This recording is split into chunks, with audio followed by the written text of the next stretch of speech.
RiskyProject has a built-in risk register. If you don't have a project schedule, you can use the risk register for qualitative risk analysis.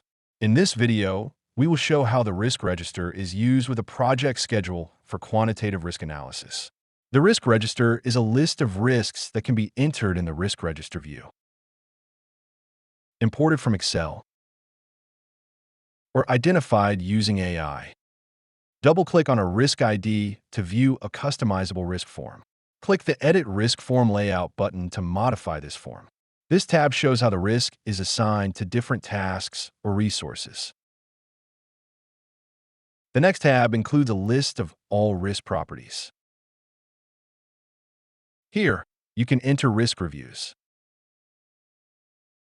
This tab shows the change log, which tracks how risk information changes over time.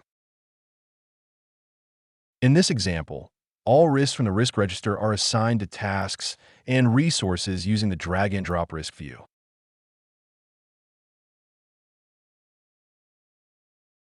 Now, let's perform a calculation. You can now see risk probabilities, impacts, and scores before and after mitigation. The risk register is currently sorted by risk score, although you can sort it in different ways. Based on this analysis, the risk delay in financing is critical. Let's assign a mitigation plan to it. Double-click on the Risk ID and go to the Mitigation tab. Select a mitigation plan. This will reduce the impact of the risk. Then perform the calculation again. The risk score after mitigation has been reduced.